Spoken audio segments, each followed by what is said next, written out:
Eto na ang mga rekado sa espesyal na putahing ihahanda ni Maricel.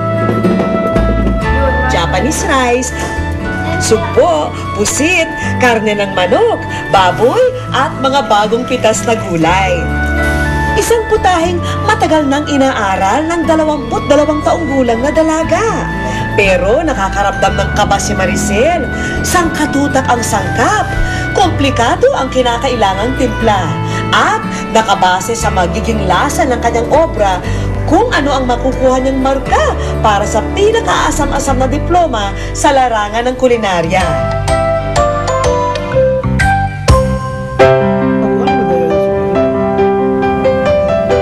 Bango talaga na. Ayan na, maluluto na yung champurado. Tubong Zamboanga ang pamilya ni Maricel. Bagamat payak ang kinagis ng pamumuhay, masaya naman daw ang kanilang pamilya. At simula nang magkaisip, wala na raw siyang pinakapaboritong laruin noon pa man, kundi ang luto-lutuan. Ako po yung laging naiiwan sa bahay. Kaya si mama, tinuturuan ako magluto, paano magsaing, lahat. Sa pagsasaka at pagtatanim sa lupain ng kanilang lola, nabubuhay ang pamilya ni Maricel. Malawak at mataba kasi ang lupa rito. Lahat ng gulay at prutas na itinatanim, nagiging hitik sa bunga. Masipag ka nga lang daw magtanim, siguradong hindi ka magugutom. Lingid sa kalaman ng pamilya, may mga taong nagsisimula na ring magka-interes na maagaw ang lupain mula sa pamilya ni Maricel. Ngayon ho, parang nainggit po yung kapitbahay namin sa amin, sa lola ko. Sinabi nila na sa kanila daw po yung lupa na tinaniman namin ng mga products, katulad po ng kalamansi. Pero ho, hindi naman po talaga sa kanila. Dahil po doon, nagsampa po yung lola ko ng kaso laban sa mga kapitbahay namin. Yun nga po, ang problema po, natalo sila sa kaso. Inihahanda na ni Maricel ang prutas at gulay na isasahog sa paelya. Hiniwa ring maigi ang mga lamang dagat na rekado. Batid niya na pag may nagkulang sa mga pangunahing sangkap sa kanyang libro, hindi na ito matatawag na paelya. Grabe talaga yung mga kapitbahay natin na yan. Mabot patuloy sa demandahan at husgado. O di ngayon, natauhan sila kung sino talaga may karapatan dun sa lupa na yon. Maricel, halika na, magsakot tayo ng tubig sa balon. Sige na, sasamahan ko po muna si Tio para mag-igib. Pangkusa ko lang sa loob na mag-igib ng tubig. Pero kasama ko po yung tito ko. Ngayon ho, pagdating namin sa balon po, bali, meron pong 5 tao na nakabang sa amin. Pero hindi namin alam kung anong pakay nila sa amin. Ano pong kasalanan ko. Sabi po nung kapitbahay, basta dapa. Ganun, yung panuhin, padapain sa baba, sa sapa. So, hindi po lumapa yung tito ko kasi alam niya na hawak silang baril tsaka itak. Grabe yung po, parang convulsion po yung nararamdaman ko kasi hindi ko alam kung tutulungan ko siya or sisigaw ako. Basta ang ginawa ko ho, nung nakita ko na siya na tumakbo na rin ako sa taas. Kaso lang, hindi ko alam na may isang tao pa pala na gustong humuli sa akin.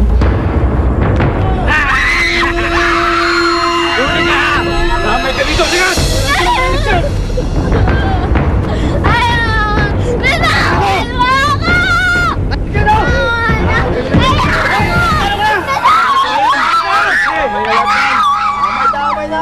Sila yung nagtaga sa akin. Inuna po yung hinawakan po ako dito sa braso. Tsaka kinalakad po yung tawag nun. Yun. Tapos tinaga po yung liig ko sa abaga dito. Dahil po doon, hindi ko po alam na hiniwalay-walay yung mga daliri ko tsaka sinapsap.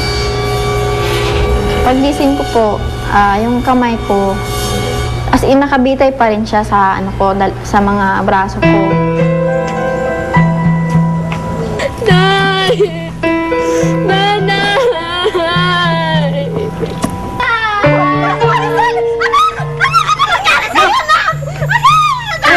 Ano nangyari sa lolo? Diyos kasi na may gumamit ko! Sino may gagawa nito?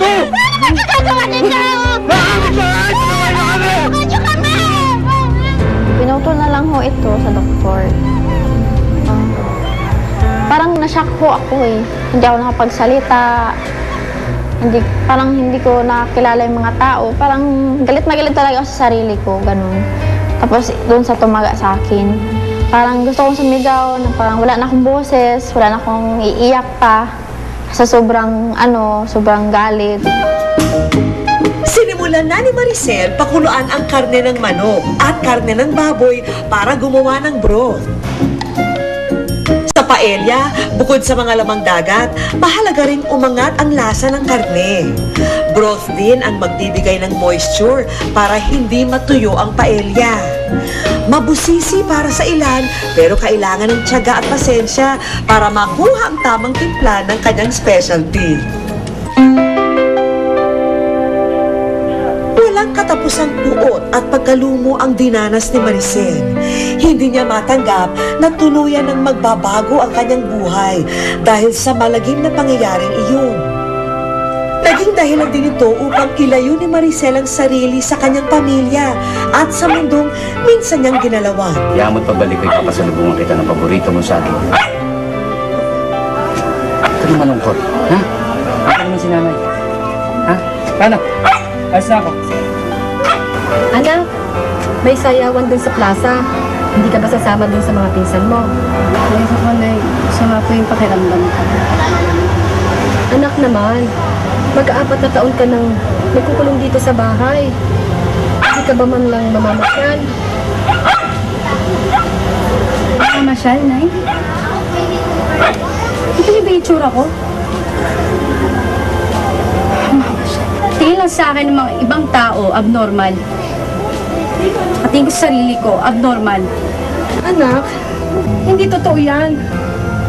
Para sa amin, walang nagbago sa'yo. Ikaw pa rin ang anak namin na responsable at pinakamasipag.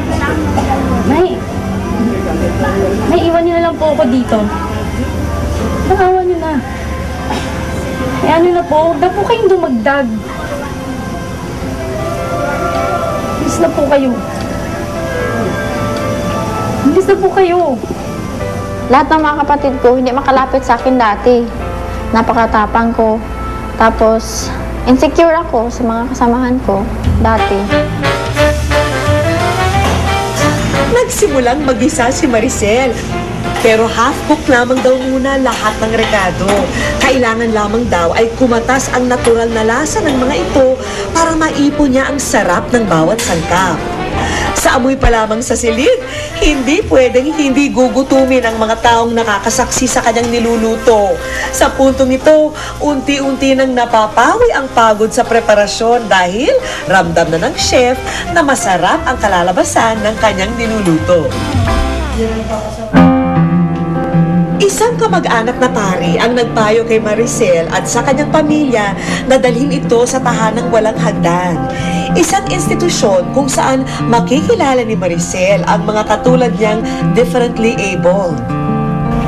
Matuturuan din siya rito at makakapagsanay kung papaano bumalik sa normal na pamumuhay ang isang may kapansanan. Mula po nung nakarating ako sa tahanang walang hagdanan ho, bali, nagbago na po kasi nung pagdating ko doon, mas marami pang mga disabled na mas malala sa akin. Kasi yung iba, walang paa, hanggang siko, hanggang tuhod din lang. Wala silang mga paa. Kaya sabi ko, maswerte pa ako dahil mas malaki pa yung braso ko. Tapos nakakain pa ako ng maayos. Nagbukas ang bagong kapitulo sa buhay ni Maricel, kasama ang mga tulad niyang may kapansanan. Pero sa pagkakataong ito, naging positibo muli ang pagtingin niya sa buhay. Siguro dahil sa dasal ng mga magulang ko, saka dasal ko rin, parang unti-unti pong nagbabago yung paningin ko sa mga tao. Tapos kung kunwari mang merong mga api sa akin, pinapabayaan ko na lang. Titimplahan na at pagsasama-samahin na ni Maricel ang lahat ng kanyang rekado para magawa ang paella. Mapalabas ang sarap ng sari-saring sangkap na isinahog niya rito. Kailangan niyang hulihin ang eksaktong tamis asim at alat ng kanyang lutuin. At kung may sosobra sa isa sa mga pangunahing lasa, siguradong hindi tagumpay ang kanyang paella.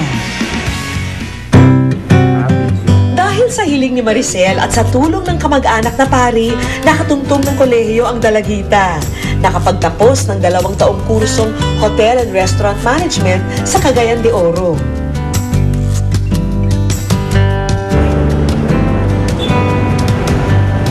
Itinuloy ni Maricel ang pag-aaral ng kursong pinakamalapit sa kanyang puso, ang Culinary Arts. Pinakamahal po na school yung culinary. Kaya sabi ko, sana makapasa ako sa exams. Hindi ako mabagsak. Yun yung lagi kong dinadasal.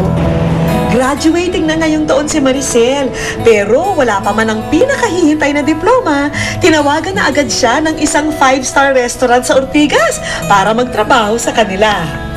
Sa akin lang po, kung sakali man sa mga ibang tao na nawala ng pag-asa, bali, ang mai-advise ko lang po sa kanila, wag lang mawalan ng tiwala sa sarili. Wish ko lang. Sa aming pagbabalik, maya-maya pa'y kinuha na ni Ina ang menung lulutuin ng ating bisitang chef. Wish ko lang.